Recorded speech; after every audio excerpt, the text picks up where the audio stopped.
All right, this is it. The last of our videos on video editing in Adobe Premiere Elements. And we've done quite a bit. And you're like, oh my God, it's been 2.5 hours. Yes, it's 2.5 hours to do nothing because video editing takes time. The thing I have to remind everybody is that you can't cram video. It takes time to edit video. So even as I demonstrate and all these things, and I've only gotten 35 seconds video out of it, the good news is, of course, is that the more content you have, the less editing you have to do. If someone gives a good 3 or 4 minutes, that's good 3 or 4 minutes. But when you sit there and you start watching a real Hollywood production and you see they'll say something, the average shot was 3 seconds or 7 seconds. It's chop, chop, chop. I mean, it's crazy. And I'm only showing you the basics here. There's a lot of other little things that you can start to really do to get even more complicated with video. And again, right now, we're moving on to the fun part, the special effects. So I want to take you through the little bit of stuff on the right. If you'll notice, there's a lot of stuff I'm going to just leave off. I'm not going to show you everything because not everything's good to do. There's a lot of tacky stuff out there, and it's not always good. Whatever you do should have meaning. As I guide you through this video editing process, anytime you make an edit or anytime you make a decision, I'm going to challenge you to have a reason for that decision, not just because you were bored. And it's very easy to get bored while editing your own movie, by the way, because you're like, oh, I've seen it so many times. You've got to think about the big picture. Let's go through the side here. Let's go through this column right here. So the first thing we have is the fix menu. Now, when it comes to the fix menu, I want to remind you that it depends on what we have selected.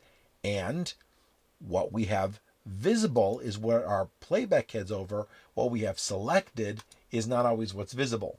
Aha. So I'm going to make sure that what I have selected is the same as what I have visible. And right now, I'm going to do my little throwaway moonshot. Now, if I were to come over here and click on the first one, it's going to show you that they have the various fixes here. We have the audio fixes, and we have some of the shake reduction and the smart fixes. And I'll be honest with you, I'm a little bit weary of some of the stuff. I think the shake reduction, I don't know if the shake reduction, is this even that shaky? It's kind of hard to say with that one. Yeah, I don't really have any shaky clips because I was either using a tripod or having it sitting on something. Shake reduction is pretty neat. It tries to look at the image and unshake it, but it zooms in. But I really don't have to worry too much about some of these things. But if we come over here, so that's really what we're looking at. What does lighting do, right? Oh yeah, lighting's a good one for us. Lighting allows us to change the brightness, contrast, and exposure of our image. And of course, we do that literally by clicking on any of the boxes. That's brightness. This is contrast. This is exposure. And you'll notice that they keep scrolling this way. Black, white, auto levels, auto contrast, but most importantly, reset. So I don't want to do any of them. And that's what's kind of neat. And so I will invite you to kind of click around and see what is that you can do in these things. But whatever decision that you make, you should be able to make sure that it works all the way through. I think this is going to be nice. I think this one actually is going to work well for the moon. But because it was so processing intensive, you couldn't see it unless I press enter those previews. There you go. So I used one. I used one of those. Excellent. So those are the adjustments. The next one here, these are the tools.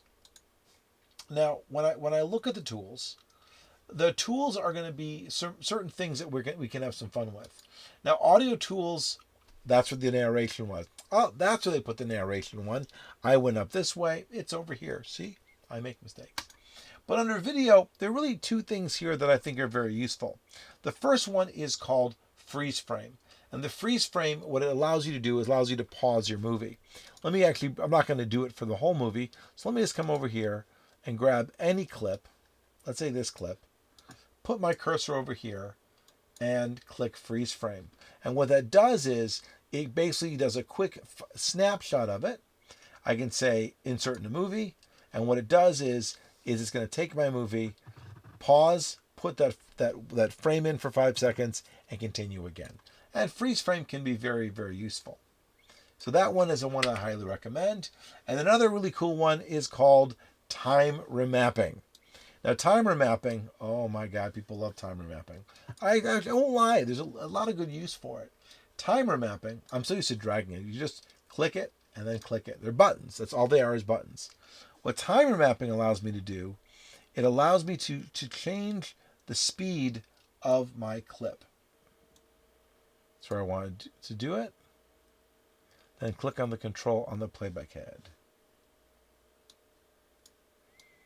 And so I can come over here, highlight this, say I want this part to go very, very fast, and then say done. And then would you like to remove the audio? No, I do not want to remove the audio. That was my mistake. So now, so you can see it go really, really fast. So just for that little section, it's going to go really, really fast. Isn't that cool? That's cool. So that's what time control is. Now I'll be honest with you, I use it very, very frequently. Usually not when I'm speaking, and that's where it's a great idea. You can take the audio out and mix things together. But if I'm doing a demo, like a Photoshop demo, and I have to do a lot of erasing or a lot of coloring, well, I'll put 20 minutes into 2. There you go, something like that. What else do they have here? That's really the one that I'm really worried about, right? The pan and zoom, that's the Ken Burns thing, but man, if you don't know what you're doing, it makes it sickening. All right, now let's come back over here and grab another clip and then take a look at what our other ones are. Now, the effects, this is where it gets a little bit interesting. Every video comes with its own baseline of effects. These aren't special effects, they're what we call applied effects. So the motion tells us what the scale, the position, the rotation, the opacity, the opacity of the clip, that's all there. Now, what about a clip that we've actually already modified? And of course, what you'll notice is that this is a clip that we've modified, but we don't see any of its special effects here, right? So the idea being is it's not going to show everything everywhere. And you just need, oops, I sliced that clip for no reason. You just need to realize that every clip is going to have something into it. And if I click on this one, for instance, if I come over here and I click on this clip, oh, I know, this clip here was a good one, right? If I click on motion on this clip, it's going to tell me that I'm at 101% because I zoomed a little bit. So these are some of the basic things that are there.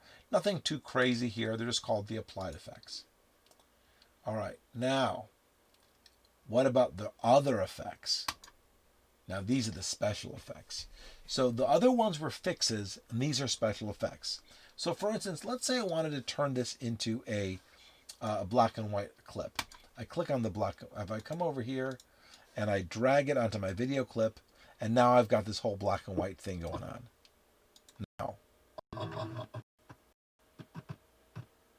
Now it's really not going to render this one well. Hey, thanks for watching. I hope this helped you edit some video. Now, if I come back over here, you're going to notice this is where the effects, applied effects, are different than the effects. This effects lists everything that could possibly be here. All the things that you possibly could use are listed under effects. But once you've dragged them onto your clip and applied them, then they're under applied effects. And you're going to see, there it is. I can actually change the way that the settings work, and I can even hide the effect if I want to turn it off for a minute, or if I really want to, I could delete the effect altogether. But you can't delete motion and opacity because they're the default effects on every clip. And so you want to really take a break here for a moment and explain that when I come over here and click on Fix, these are sort of auto adjustments that are built in. When I click on Tools, these are specialty tools. But the old school way of doing it would be Effects, the Effect Listing window, and then the Edit Effects, the effects that are been applied. This is the way you're going to see it in Premiere Pro, by the way. In Premiere Pro, there's going to be a library of effects, and there's going to be something called Effects Controls. In this case, they call them Applied Effects. What else do we got here? So you can do things like posterize and anti-alias and mirror and sphere and stuff like this, black and white. Where else do you have here? Where else do you have good stuff here? And there's some green screens in here, line drawings. Oh, here's the one that everybody loves. Here's what everybody loves, old film. I hate jitter, by the way. Jitter really bothers me. So I'm going to get rid of the jitter, but I'm going to add some damage to my film, right? And so I can come over here and do that. can't see it though because I'm not rendered it. So let's come over here and previews. We'll jump back in and see the old film. Step ahead. Hey, thanks for watching. I hope this helped you edit some video. I know it helped me edit some video because I edited this video. And of course, if I highlight it, you can see that that's the old, there it is, the old film one right there. So there's some fun things. I would invite you to look at the effects, but please, please, please, please, please, please, only use an effect if you understand what you're doing. By that I mean, if you have meaning behind it. It shouldn't just be the kitchen sink. I want you to think about the fact, does it deliver your narrative? Does it propel your story? Does it mean something? That's all I'm going to ask every time I see an effect. Now with this effect, it was a correction, right? It made it look a little darker out. No one would know I did this at all. So some things are about effects. Some things are about you're trying to tell part of the story. You're trying to change something, change a perspective, change a point of view. So I want you to think about that as you start to do these types of things. But for the most part, they're just bells and whistles. You need to tell your story. But I need to have this for now. All right. So our applied effects, our effects, and our transitions. Oh my God, I hate transitions. Actually, I love transitions. Transitions must have meaning. Transitions mean a change in time or a change in place. Now, you don't always need a transition to indicate a change in time or a change in place. We just jump to the other cut. That's what we do. We just go from here to here. Transitions eat time. If I put a transition in after I've done a really tight cut, I'll need to add more space to make that transition work. They are so hokey. They are so terrible. I will show some of them to you right now so you can laugh and laugh and laugh, and then we get over them. So let's zoom in a little bit, and I'll show you what I mean. Transitions live between two clips. So if I take the traditional cube spin and drag it between these two clips, then what's going to happen is this.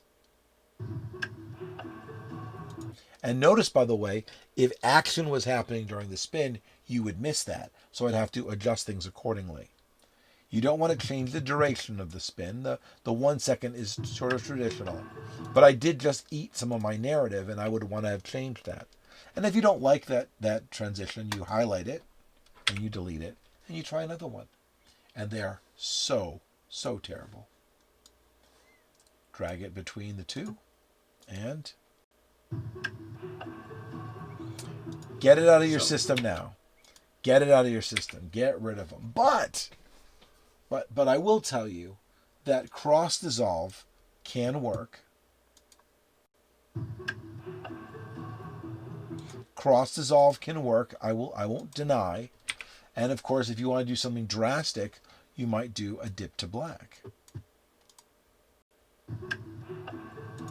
But in my case, a dip to black is great if you put it at the beginning of a clip because it fades up from black. And then I can put my little cross dissolve in here. And now I can see what this one looks like.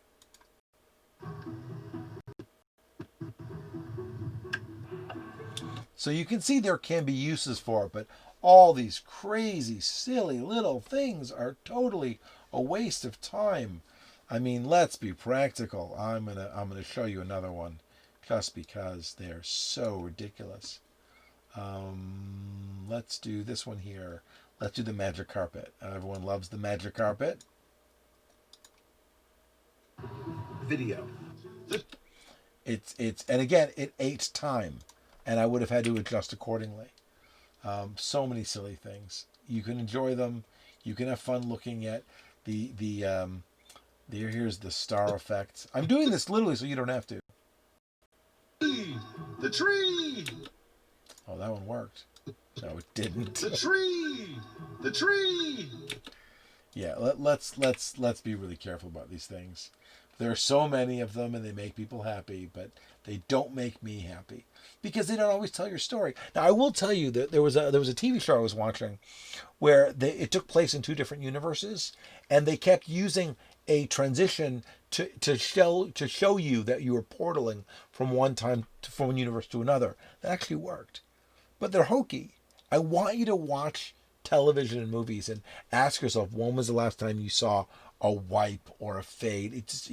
It's just usually not done, and it's done so overtly it's silly. Again, you're going to go, I saw it in Star Wars. And by the way, even then, he knew he was being silly with some of those. But I will show you a really cool one. So you know I put this effect in here?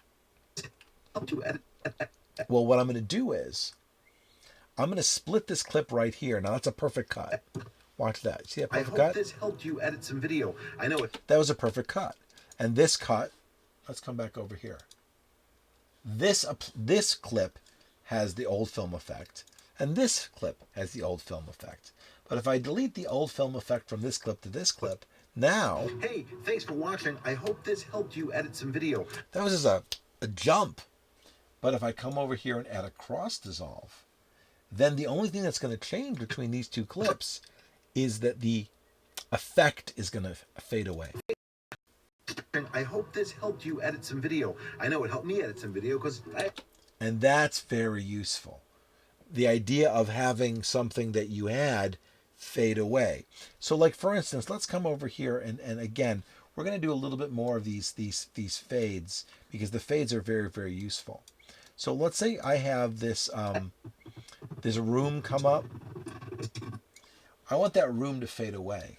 If I cross dissolve into nothing, then when I come over here, when I cross dissolve into nothing, then it disappears. And that's very nice. And if I were to cross dissolve from nothing, then this one would magically appear. So cross dissolve can be very useful. If I cross dissolve back into nothing, it'll disappear again. And that makes me look like a magician. And this one here, the text appears because I jump on the screen. But, and that works because they both jump in sequence. So this idea about using cross dissolve, now again, I can go pop and then dissolve. Dissolve and then dissolve. Pop, pop. So you have to really get used to understanding it, and getting a good vocabulary of what it is you're trying to do involves watching the types of things that you're trying to make. And I'm really, really serious about that. And again, sometimes you put text over, sometimes you put it at the end. Oh, I did put in a dip to black at the end, right? So let's put in a nice little dip to black here so that the credits fade to nothing. And oh, I've got a gap there, so let's do that. Ooh, now that was bad. Oh, what did I just do? There we go. That's much better. Now I just jump, right? Is that good or bad? This video. So maybe I'll do a dip to black.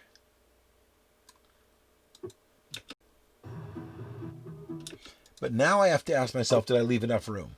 Oh, it helped me edit some video because I edited this video. I did leave myself enough room. But if I didn't, then I'd have to go, stretch a little bit more and put this in. Because remember, every time you use a transition, it's going to use some time. And if something critical is happening during that transition, you're doing it wrong. Because no one really sees what's going on during the transition. And what's worse is if you add that space during the transition, if I cross dissolve and I'm in a blooper or mistake, that doesn't work either. So there's a real art to making these transitions work. And again, you want to use them sparingly and effectively. Now, when it comes to transitions, there's also audio transitions. Audio transitions, of course, is the best one you've got right over here is if I put this in at the end and to fade out, which is great. Do I need to fade in? No, because the audio already has a beginning. The music already has a beginning. Or maybe it doesn't. All right, let's see if this is a little better now. Oh, I got to press enter. I've got all these little bits and pieces. Do you see that, by the way? All those little bits and pieces I haven't rendered yet. It gets chaotic. It really does, which is why you need to go slow and think about what you're trying to do. Work your plan, plan your work, and just do it.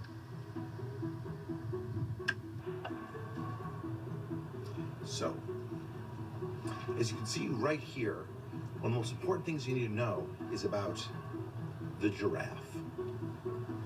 Hey everybody, my name is Jared Bendis. I'm here to teach you how to edit video. The tree! The tree! The tree! Hey, thanks for watching. I hope this helped you edit some video. I know it helped me edit some video because I edited this video. Ta-da! There we go. We're done. No, we're not. Well, we are done from this perspective, right?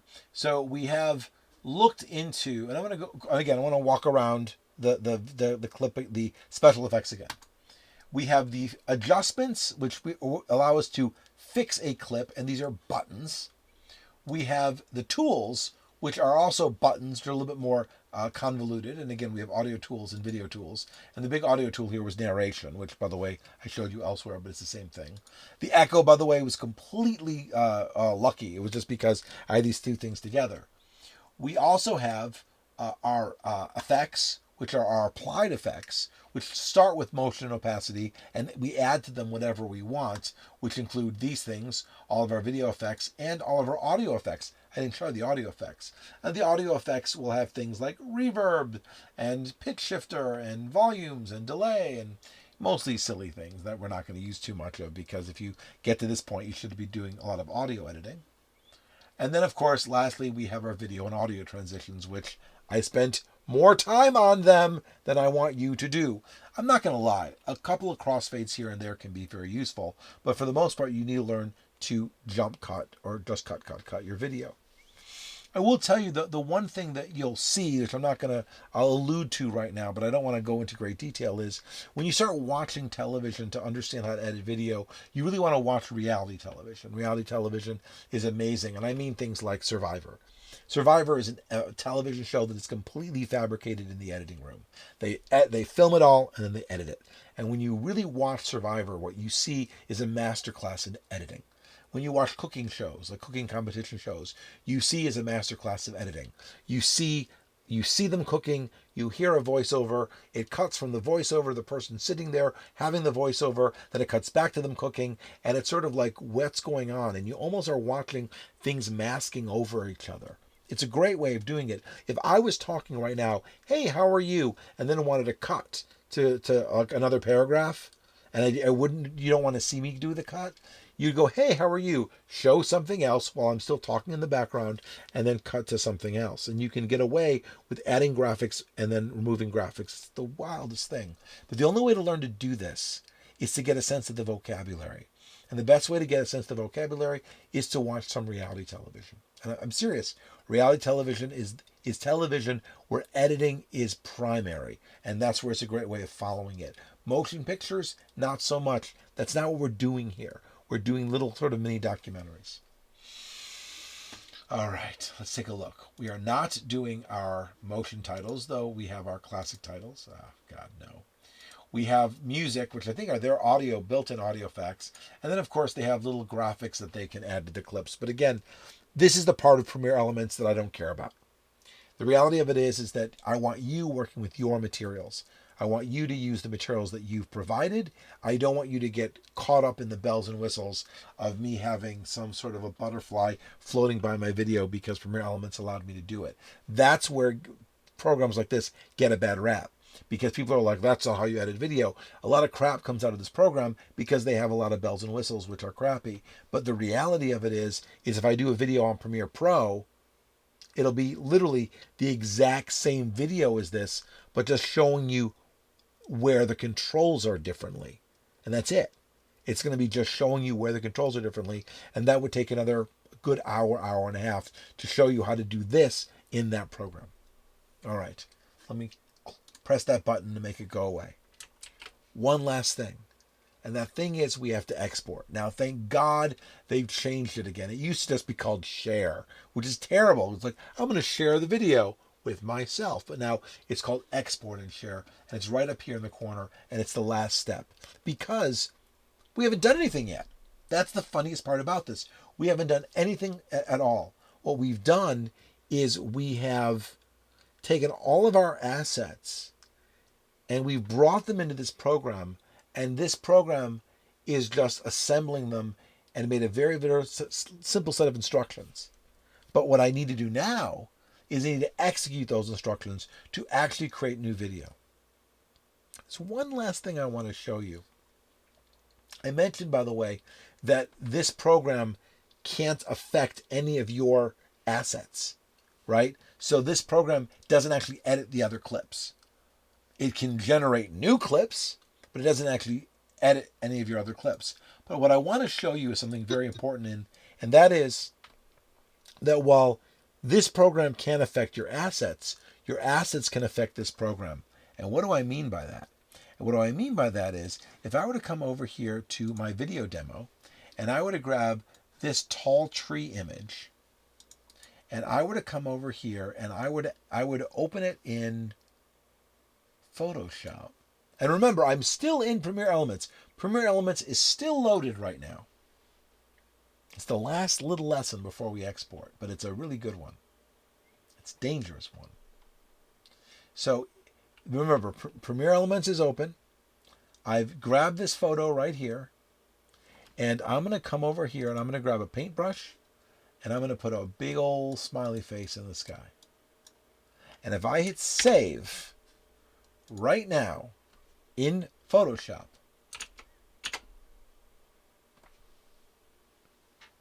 it's dynamic. Because while Premiere Elements can affect my assets can affect Premiere Elements. Now this is a double-edged sword.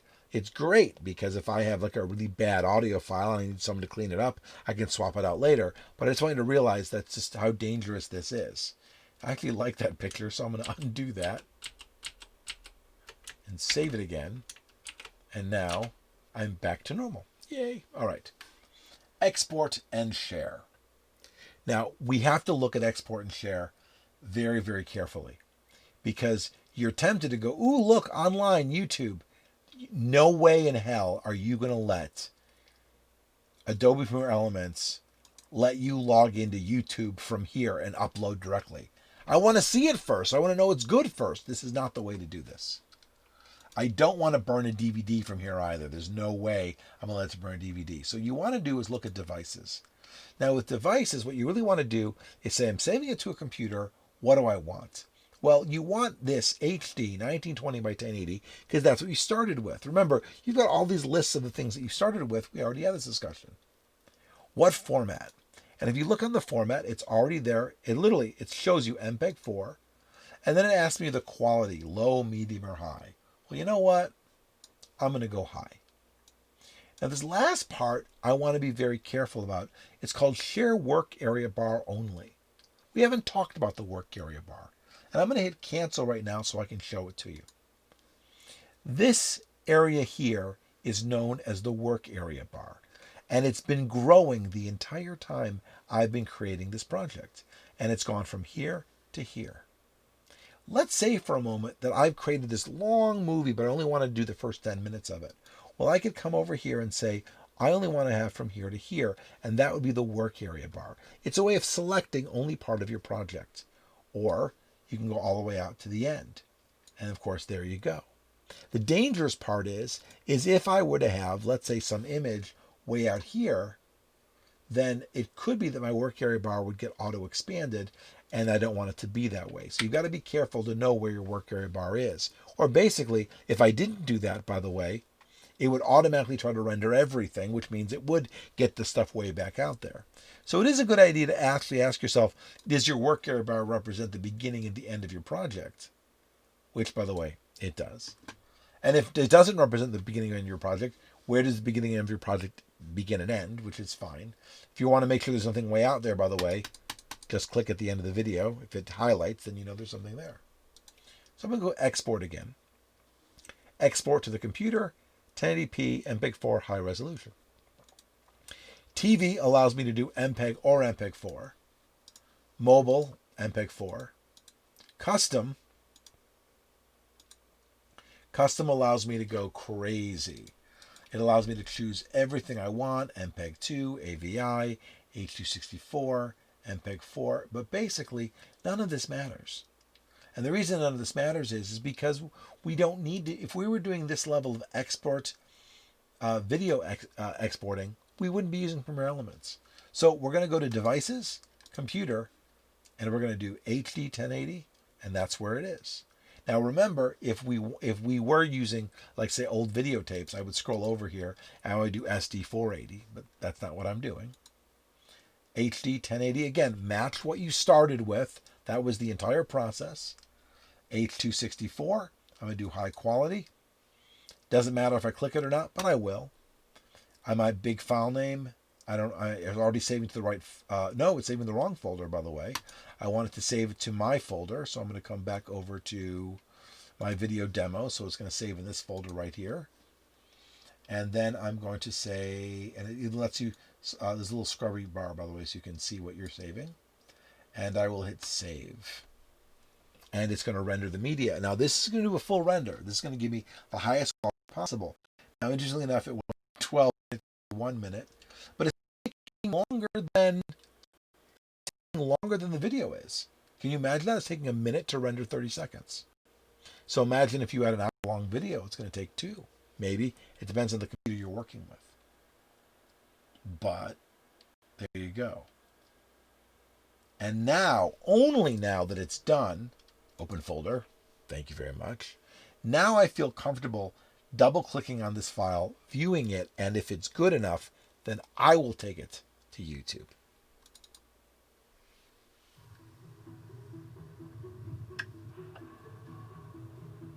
So, as you can see right here, one of the most important things you need to know is about the giraffe. Hey everybody, my name is Jared Bendis. I'm here to teach you how to edit video. The tree! The tree! The tree! Hey, thanks for watching. I hope this helped you edit some video. I know it helped me edit some video because I edited this video. There you go. Anyway, it's quite a big nutshell. You know, it's quite a lot to do, and we did it. We started from beginning to end, soup to nuts. We've done the whole thing. So I hope you actually sit down, take some of my advice to heart, and not just go through the, where am I supposed to click? Plan. Think about what you're trying to build. Imagine it in your head. Design it. Execute it. And then lastly, remember this. Just because you finished it doesn't make it good. And this is a really hard lesson for a lot of people. There's a lot of crap out there. And if this was a group full of students, I would ask the same question. How many of you made videos before? I'll raise their hands. How many of them were any good? No one raised their hands. How many of you posted them anyway? They all raised their hand. Just because you finished it doesn't mean people need to see it. You need to understand what quality is. I mean, it's good that you start, and it's good that you strive, and you should be able to say, this demonstrates this, but you should keep getting better and better as you go. And you should realize that there are some times that you're like, maybe that isn't my best work. And I don't want you to confuse closure with quality. And it's good to say, okay, this is not the best work, but I finished, I'm going to show it. But I don't want you to think it's great just because you finished it. I want you to think it's great because it's great. And that's what I want for you. So thank you for watching. I hope you've enjoyed these 5 episodes on video editing. And I will see you next time for whatever the topic is. Thanks.